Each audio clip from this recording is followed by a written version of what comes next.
misaotranao jeso malalo tratrizao fotona mamizao ianaranay antongotrao izahay izay mpianatrao koambitenenare jeso malalo izahay iaino tsaranao ka irote niavy aminao itoetrabetsakao amponaya koambitenenare jeso malalo izahay iaino tsaranao ka irote niavy aminao itoetrabetsakao amponaya irote niavy aminao itoetrabetsakao amponaya.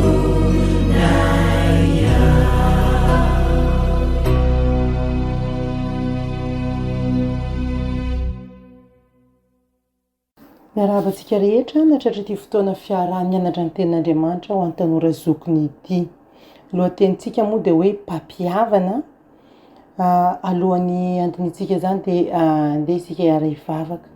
Saotra ray malalo noho ny fitantanana amin'ny fiainanay, midera sy mankalaza anao noho ny sosa ny tsara rehetra, indrindra ny fampihavanana izay nataon'i Jesosy aminay sy amin'ny lanitra. Mankasitraka noho izany ary mangataka ny mba hamelanao ny elokay, mangataka ihany koa ny androtsanao ny fananao masina ao am-ponay ahafahana mandray ny hafatra tianao ampitaina aminay amin'ity andro amin'ity. Tonina sy angatahana amin'ny anaran'i Jesosy mivavaka. Amen. Mpampiavana, ampifandray soa amin'i Jesosy. Tahaka ireo fanatitra rehetra amin'ny Levitikosy dia manondro an'i Jesosy ilay Mesia ny fanatim-pihavanana. Ny raha nalatsany teo Kalvaria no nampihavana antsika tsy amin'ny hafa ihany fa amin'Andriamanitra koa. Tsy mahagaga raha mitaky fanaovana sorona ny fanatim-pihavanana ao amin'ny Levitikosy 3. Tian'Andriamanitra ho fantatry ny olona fa ny fahasambarana, ny fiadanana, ny firaisana sy ny firalahinam-po dia vokatry ny azo fijaliana. Anana vahoaka izay tsy ho saratsaran'ny fiodirana na ny kolotsaina na ny fiarahamonina na ny firenen'Andriamanitra.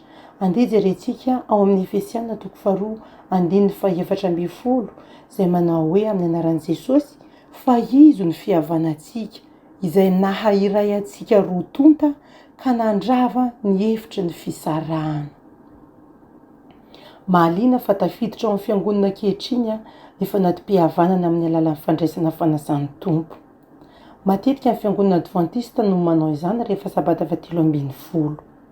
Fotoana manokana ho an'ny fiangonana io nampiray sapo sy firalahiana, andraisana ny tanendon'ny tenan'i Kristy sanarahany.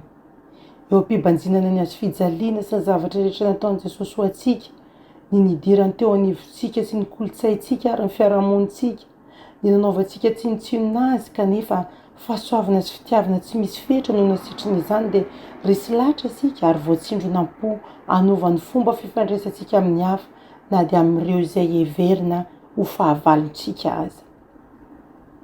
Nametraka ny tanany teo amin'ny fanatim-pihavanana ilay mpanome fanatitra ary namono izany.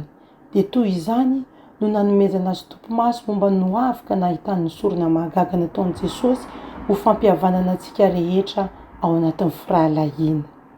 Mario fa tsy milaza amin'ny Baiboly hoe sambatra ny mpitandro fihavanana, fa hoy izy sambatra ny mpampihavana araka ny voasoratra ao amin'ny Matteo 5:5, izany hoe mitaky ezaka ny fihavanana sy ny firalahiana amin'ny hafa, indrindra amin'ireo izay ao amin'ny tenan'i Kristy. Eny tokoa milaza amin'ny Matteo 5:17-20 hoe raha ny rahalahinao manana lahelo aminao dia avelao eo anoloan'ny alitara ny fanatitrao. Azo inona fa fanatim-pihavanana ny resahany eto, ka mandehana aloha ataovy izay havananao amin'ny rahalahinao. Toa an'i Jesosy izay nandao ny zavatra rehetra ho fanavotana antsika, ny kristianina dia natao hanao ny ezaka rehetra azony atao hihavanany amin'ny olona rehetra. Mazava loatra fa tsy midika tsy akory zany fa hankasitraka niezaka ataontsika n'olona rehetra na malizana mpitiavana saingy na fity mifamaly zany na tsy de izany no tanjotsika. De zay ndray lesona antsika androany zay maneho raha fitiny ny tokony anaovantsika ezaka ananantsika fihavanana amin'olona rehetra eny fa na le am'izay everitsika ho fahavalo azy ary ny tena ohatra lehibe am'izany naneho antsika ny tena ohatra am'izany de Jesosy nandao ny lanitra nidina amonjy atsika tonga atsika hanana fihavanana amin'Andriamanitra indray de isika koa zany tokony anao an'izany ezaka zany. Marina fa tsy mora fa rehefa ao anatintsika Jesosy ilay mpampiavana de ho vitatsika ny anao ny ezaka ary aoka ho arahantsika vavaka ny ezaka fampihavana rehetra zay ataontsika mba hitondra vokatra tsara izany ary mba isika aloha ny iova mialoha ho tian'izany fihavanana zany ihany koa.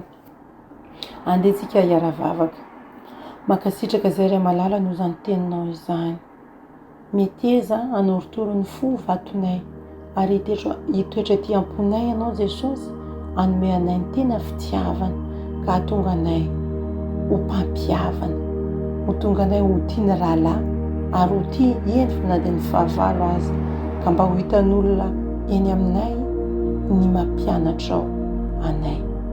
Raha misy ezaka tokony atao anay amin'ny fampihavanana tompo malalo dia finofananao masina izay ka amin'ity herinandro ity dia havita dingana tsara ho amin'izany ho voninahitra ao irery ihany amin'ny anaranao Jesosy no angatana mivavaka. Amen. Mankasitraka anao naharitra ny ianao hatramin'ny farany ny fiarahantsika androany dia manasa anao sy manantena eo aminao indray ho amin'ny rabitso. Mirary soa indrindra ary samy hotahian'Andriamanitra.